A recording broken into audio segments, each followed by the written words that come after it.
Le 4 juillet, le président Donald Trump des États-Unis nous a dit que l'Amérique était exceptionnelle, le meilleur pays du monde, en plein essor de retour, et qu'elle représentait une civilisation à laquelle tout le monde devrait aspirer. Est-ce vrai? Absolument pas.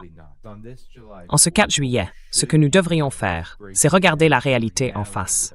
L'Empire américain n'est pas seulement en déclin, il est aussi profondément détesté par la majorité du monde. Et est-ce que quelqu'un devrait vraiment s'en étonner? Les actions abjectes des élites au pouvoir aux États-Unis, la manière dont elles négocient et exercent leur influence pour provoquer d'immenses souffrances, tout cela au nom de l'hégémonie.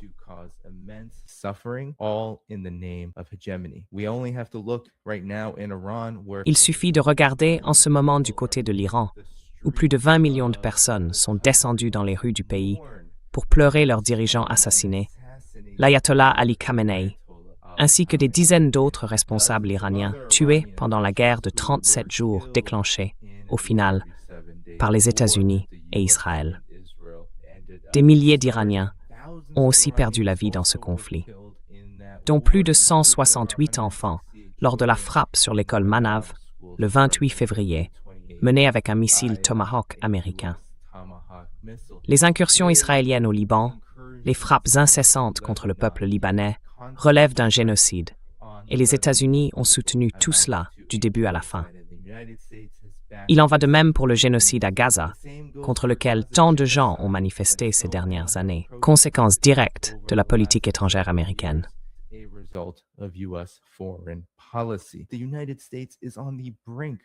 Les États-Unis sont au bord d'une guerre nucléaire avec la Russie. Tout ça à cause de l'Empire américain et de cette élite, cette classe Epstein, qui soutient la classe politique à Washington, qui soutient les agences de renseignement, le Pentagone, le complexe militaro-industriel, et qui siège dans les conseils d'administration de Wall Street et des grands monopoles qui dominent le système impérial américain. Ce sont ces individus, ces monstres, qui nous ont menés au bord d'une guerre nucléaire avec la Russie. Tout ça parce qu'ils ne supportent pas l'idée que la Russie ne soit plus un pays brisé et détruit par la chute de l'Union soviétique. Elle n'est plus faible. Elle cherche simplement à s'affirmer, non pas pour dominer les autres, mais pour retrouver sa force et adopter une position indépendante sur la scène mondiale, et pour elle-même.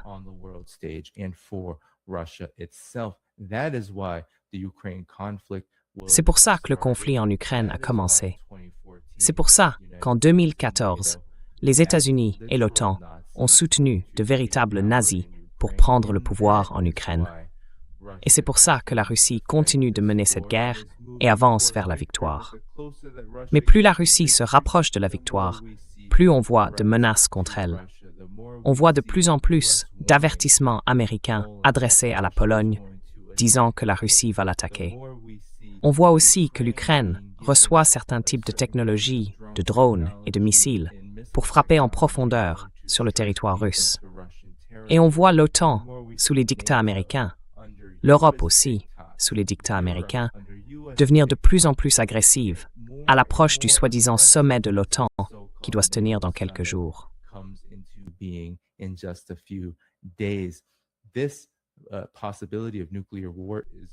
Cette possibilité d'une guerre nucléaire est bien réelle. Et c'est à cause des États-Unis, qui sont, souvenez-vous-en, le seul pays au monde à avoir utilisé une arme nucléaire dans toute l'histoire de l'arme nucléaire. N'oubliez jamais ça. N'oubliez jamais que le Japon, après cette attaque nucléaire, compte aujourd'hui plus de bases militaires américaines que n'importe quel autre pays au monde, et qu'il a même célébré le 4 juillet. C'était l'un des rares aussi ouvertement que les États-Unis eux-mêmes. Voilà la réalité de la situation mondiale aujourd'hui. Les États-Unis n'agissent pas comme un pays civilisé.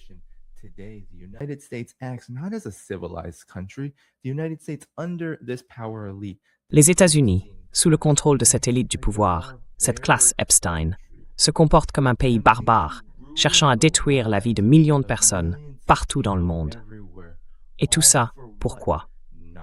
Pas pour nous, pas pour le niveau de vie du peuple américain, et certainement pas pour celui des autres peuples, puisque les conditions de vie n'ont fait que se dégrader à mesure que l'Empire américain a été autorisé à régner. Il faut se souvenir que, pendant la période de la Seconde Guerre mondiale, on considérait que c'était l'âge d'or de l'Occident collectif, surtout aux États-Unis. In the collective West, especially in the United States. What has happened since then? Since the US Alors, qu'est-ce qui s'est passé depuis l'époque de l'Empire américain, disons depuis 1991, quand les États-Unis sont devenus le seul pays, le seul système dominant au monde, où le dollar régnait librement et où l'on considérait qu'il n'y avait pas d'alternative? Eh bien, le niveau de vie a baissé. L'endettement a piégé de nombreux pays à travers le monde, aussi bien dans le secteur privé que parmi ceux soutenus par les États-Unis et l'Europe. Et aujourd'hui, on assiste à une explosion de la pauvreté à l'échelle mondiale. Pendant ce temps, les États-Unis cherchent à contenir et à menacer le seul pays au monde, la Chine, qui dispose des moyens technologiques et économiques pour offrir une véritable coopération et une aide concrète aux pays du Sud global et aux nations appauvries qui tentent de sortir de leur situation actuelle.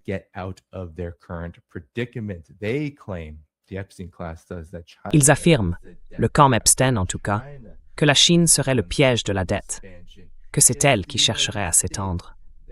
Mais en réalité, ce sont les États-Unis qui laissent derrière eux des cadavres, des squelettes, des charniers.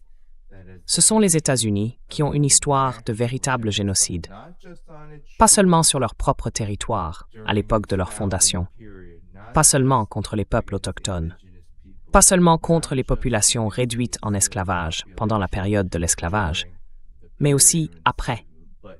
Regardez ce qui s'est passé aux Philippines à la fin du 19e siècle et au début du 20e.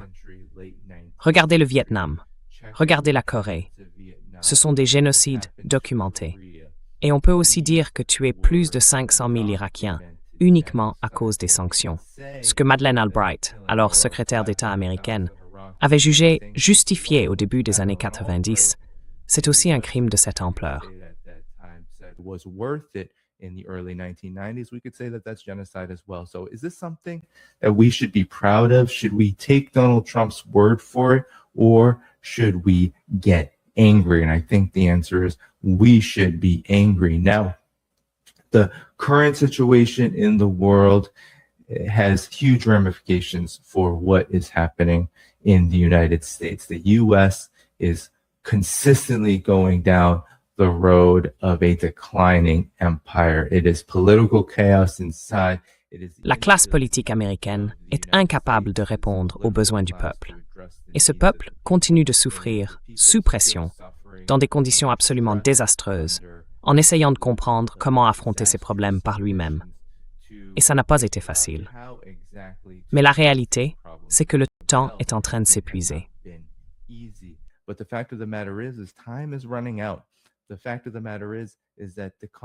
En réalité, la confrontation que l'Empire américain cherche à provoquer avec les grandes puissances montantes du Sud global arrive à un point critique. Et ce n'est pas seulement avec l'Iran, parce que cette guerre-là n'est pas terminée. Elle va probablement durer encore de très nombreuses années. On verra les États-Unis et Israël frapper à nouveau l'Iran. L'Iran le sait très bien. Il a déjà lancé de multiples avertissements. Et le fait est que non seulement une nouvelle guerre contre l'Iran aura lieu, mais que les véritables objectifs de cette guerre apparaîtront peu à peu, de façon inévitable. D'ailleurs, dans bien des cas, ils sont déjà visibles. On sait que l'Iran est la clé de l'Eurasie. On sait aussi que c'est un partenaire majeur de la Russie et de la Chine. Et il faut comprendre que le but ultime de l'Empire américain, c'est d'empêcher la Chine de devenir aussi puissante qu'elle est en train de le devenir, et de l'empêcher d'accéder à la première place mondiale en termes de produit intérieur brut.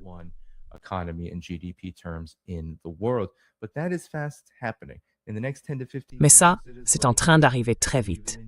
D'ici 10 à 15 ans, il est probable que, même en termes de PIB, la Chine devienne la plus grande économie du monde. Mais ce n'est pas seulement l'économie chinoise qui effraie autant la classe Epstein des États-Unis. Ce qui les inquiète, c'est que cette économie immense, puissante et technologiquement supérieure va donner à d'autres pays les moyens non seulement de devenir forts eux-mêmes, mais aussi de coopérer entre eux d'une manière qui finira par exclure les États-Unis. Pas seulement le dollar américain, mais les États-Unis en tant qu'entité. Parce qu'il faut être honnête, l'Empire américain ne sait pas coopérer avec d'autres pays. On utilise souvent ce terme dans cette émission, incapable d'accord.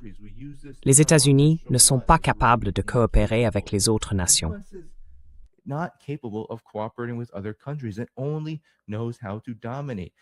Il ne sait faire qu'une chose, dominer. La classe Epstein considère chaque pays du monde comme lui étant subordonné. Elle voit même ses soi-disant partenaires de cette façon, y compris l'Europe, y compris Israël. Quand Donald Trump dit qu'il est aux commandes, il faut bien comprendre que la classe Epstein pense tout le contraire. Ceux qui détiennent le pouvoir aux États-Unis estiment qu'ils dirigent Israël, ou qu'Israël n'est qu'un simple appendice de l'Empire américain. Il faut sortir de ces débats sans fin sur Israël et les États-Unis. Qui contrôle qui? À bien des égards, ce sont, comme le dit George Galloway, les deux joues d'un même postérieur. Ils servent le même système impérial qui ravage le monde aujourd'hui.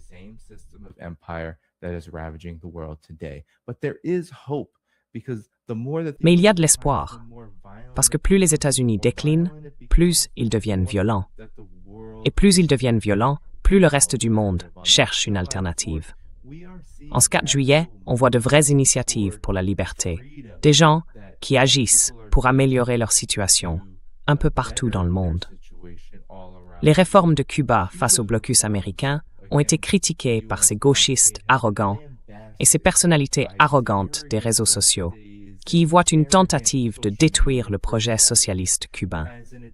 Mais en réalité, ce que font ces réformes, c'est d'essayer d'accélérer un processus pour se libérer de la domination américaine et pour permettre au pays de développer ses forces productives afin de répondre à ses propres besoins.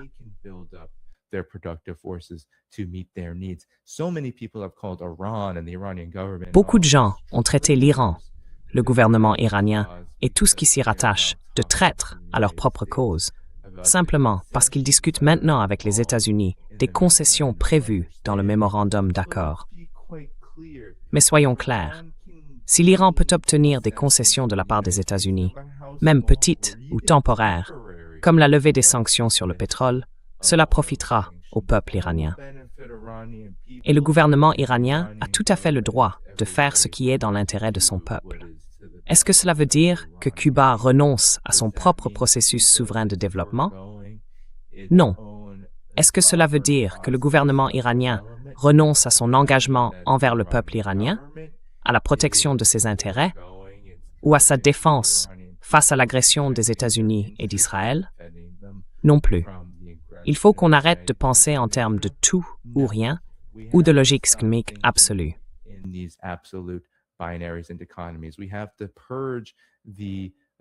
Nous devons nous débarrasser des récits puissants, incessants et répétés des services de renseignement américains et israéliens qui nous disent que les peuples du monde, cherchant à obtenir leur propre forme de liberté, sont nos ennemis ou qu'ils s'y prennent mal et que nous serions les mieux placés pour leur expliquer comment faire. C'est ça, la mentalité impériale à l'œuvre. Et c'est là le vrai problème. Parce que si nous croyons être supérieurs aux autres pays, au point de leur dire quoi faire, même quand nous sommes sensibles à leur cause, alors comment pourrions-nous résoudre les problèmes qui sont juste devant nous? Ceux qu'on voit dans le miroir, ou simplement en regardant par la fenêtre, dans notre propre réalité. Au fond, la géopolitique n'est pas un jeu. Ce n'est pas un simple échiquier où l'on déplace des pièces, avec des échecs, des défaites, des victoires ou des pertes.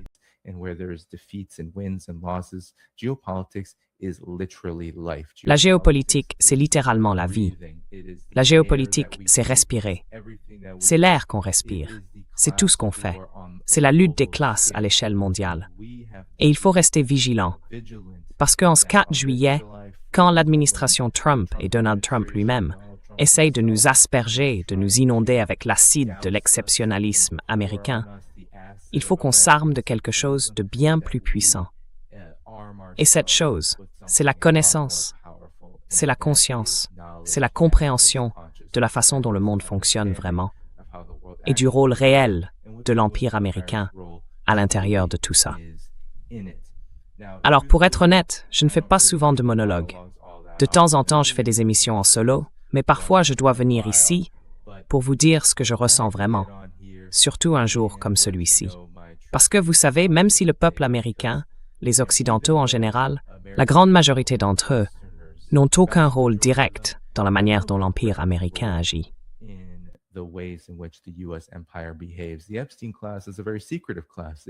La classe Epstein est une classe très secrète. C'est elle qui domine les couloirs du pouvoir. Et beaucoup d'entre nous n'ont aucun accès à ces couloirs du pouvoir. En réalité, non seulement nous n'y avons pas accès, mais nous sommes directement victimes de leurs abus, de leur oppression et de leur exploitation. Pourtant, malgré tout, on nous répète sans cesse que c'est ça ce qui nous représente. L'Empire américain, ses mythes, ses mensonges, et sa manière constante de se rebrander, de reformuler sans arrêt ce qu'est la réalité.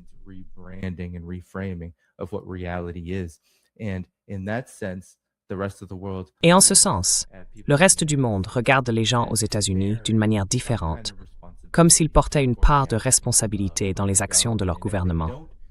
Et même si certains ne les voient pas comme responsables de ces actions, la réalité, c'est qu'on doit vivre chaque jour avec la façon dont les actes de notre gouvernement finissent par rejaillir sur nous, non?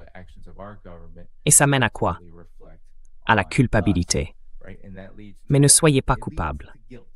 Ne vous sentez pas coupable, parce que la culpabilité finit toujours par paralyser. Ce qu'on doit ressentir, c'est de la colère. Ce qu'on doit être, c'est furieux. Ce qu'on doit être, c'est absolument déterminé à faire en sorte qu'un jour, on vive dans un monde où les Trump de ce monde, les Obama, les Biden, la classe des Epstein partout, ceux qui siègent dans les conseils d'administration des plus grands monopoles, des grandes entreprises, du complexe militaro-industriel et de Wall Street, qu'ils n'aient plus le pouvoir de dominer le monde comme ils le font aujourd'hui.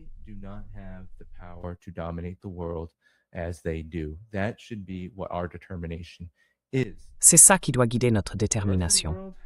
Le reste du monde poursuit ses propres projets. C'est pour ça qu'on parle ici de multipolarité. C'est aussi pour ça qu'on suit de près ce qui se passe sur le champ de bataille en Ukraine. Parce que, une fois que la Russie aura gagné cette guerre, ce sera un coup dur pour les objectifs de l'Empire américain dans sa guerre froide. En réalité, ce coup a déjà été porté, d'une certaine manière, puisque la Russie ne montre aucun signe d'effondrement. Mais quand cette victoire sera définitivement acquise, quand elle sera inscrite dans les livres d'histoire, ce sera une défaite majeure pour l'Empire américain. Et c'est la même chose avec la Chine. Il n'existe aujourd'hui aucun point de tension où l'Empire américain puisse vraiment pousser la Chine à une guerre désastreuse.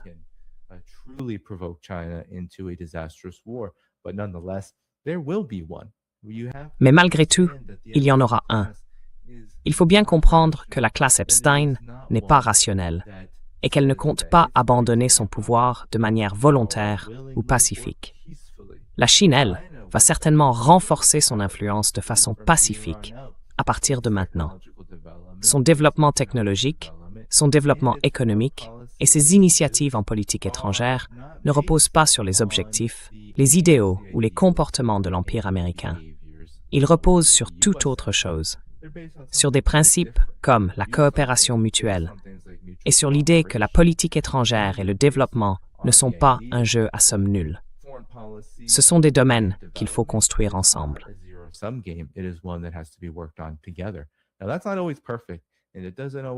Ce n'est pas toujours parfait, et ça ne se termine pas toujours exactement comme la Chine ou qui que ce soit d'autre voudrait que ça se termine. Mais c'est de loin un modèle très différent de celui de la domination que nous voyons du côté des États-Unis. Alors, en ce 4 juillet, souvenons-nous que l'humanité n'est pas l'exceptionnalisme américain.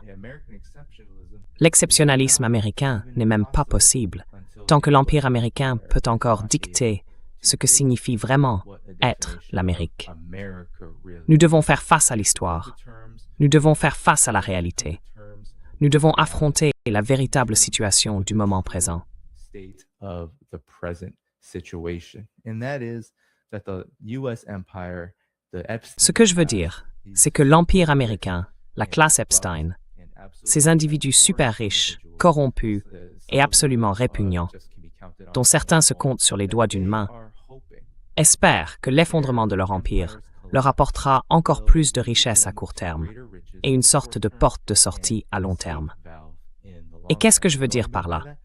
Qu'ils pensent avoir une issue possible. Leur bunker, une fuite, une guerre qui mettrait fin à tout, quelque chose comme ça. Je veux dire, il y a vraiment des gens dans cette classe Epstein, aussi fous que ça, qui croient que la fin des temps est déjà là.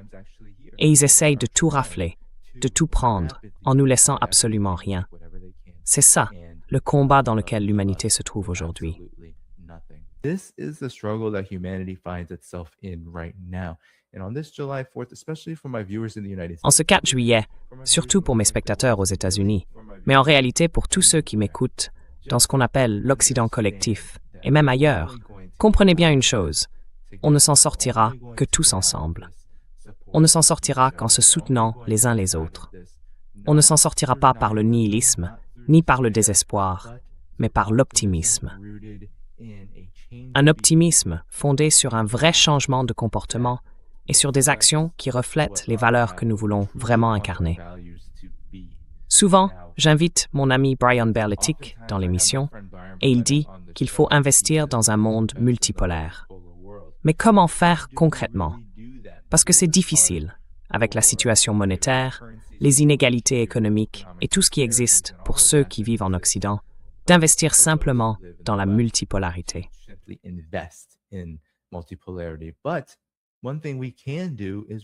Mais une chose que nous pouvons faire, c'est investir pour contrer la propagande américaine. Nous pouvons investir pour mieux comprendre les personnes qui construisent un monde multipolaire. Nous pouvons investir pour mieux comprendre les luttes et les difficultés de nos frères, de nos sœurs et de nos camarades à travers le monde, dans leur humanité commune avec nous. Nous pouvons mieux les comprendre. Nous pouvons mieux comprendre comment nous pouvons les aider. Et nous pouvons aussi mieux comprendre comment nous devons nous aider nous-mêmes afin de pouvoir vraiment leur rendre service.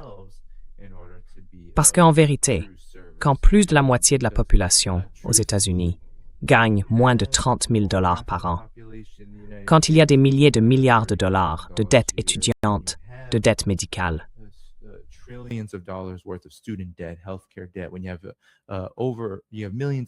il y a des millions de personnes qui ont été incarcérées, accusées de crimes graves. Quand autant de gens se voient retirer leurs droits, leur capacité à vivre dignement, à se maintenir économiquement et politiquement aux États-Unis, on se retrouve avec une population massivement privée de pouvoir, marginalisée. Il y a des divisions raciales, du racisme. Il y a des boucs émissaires. Il y a un manque de cohésion sociale. Il y a des fusillades de masse. Il y a de la désorganisation, du déracinement. Tout ça à la fois. Dans ces conditions, c'est vraiment difficile d'imaginer une solidarité qui se construise à grande échelle. Donc il y a énormément de travail à faire aux États-Unis. On part de très loin, presque de moins 1. Mais l'espoir, c'est qu'il y a des milliards de personnes dans le monde qui essayent de bâtir autre chose. Il y a une résistance. En ce moment même au Liban, des forces de résistance s'opposent à un régime israélien lancé dans une campagne de massacre. Oui, c'est...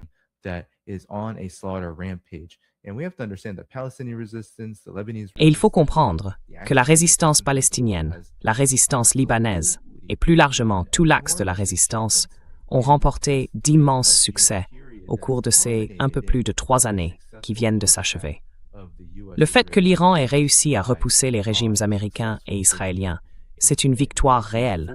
Forcer les États-Unis et Israël à reculer, même un instant, c'est déjà une victoire énorme quand on parle du colosse militaire nucléaire qu'est censé être l'Empire américain. La Chine est en pleine ascension, la Russie aussi, l'Iran également. Et en vérité, on voit émerger un ordre mondial multipolaire, avec pour objectif un monde sans dollar, ou du moins libéré de la domination du dollar. Tout cela s'est accéléré ces dernières années. That has all accelerated in recent years. So don't despair. Understand Alors, ne perdez pas espoir. Comprenez bien que dans l'ensemble, l'humanité avance. La classe Epstein, elle, ne représente qu'une infime partie de la population. C'est juste qu'ils possèdent certaines des institutions les plus puissantes, les plus influentes, celles qui font circuler l'argent, et aussi, bien sûr, celles qui façonnent la culture, qui influencent notre manière de comprendre le monde. Ça peut sembler écrasant, mais c'est exactement ce qu'ils veulent. Que nous soyons découragés. Ils veulent que ce 4 juillet, on se contente de faire un barbecue, de manger à s'en faire éclater le cœur, de baisser la tête, et bien sûr de continuer à subir toutes les pressions, les difficultés et les défis du quotidien où que l'on soit.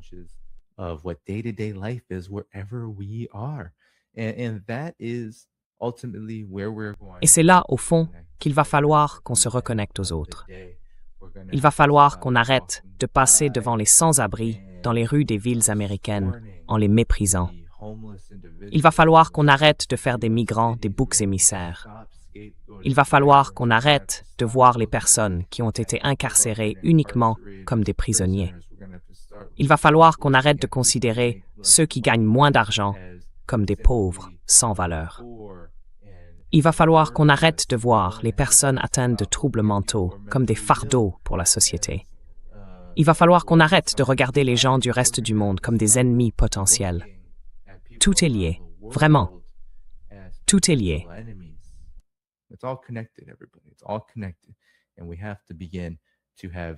Et il faut qu'on commence à retrouver de la dignité, pas seulement en nous-mêmes, mais aussi dans la façon dont on se relie aux autres, dans ce grand projet qu'on appelle la multipolarité.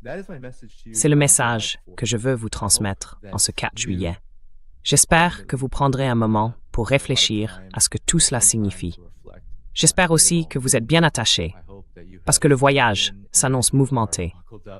Et sur cette chaîne, on va suivre ce voyage partout dans le monde.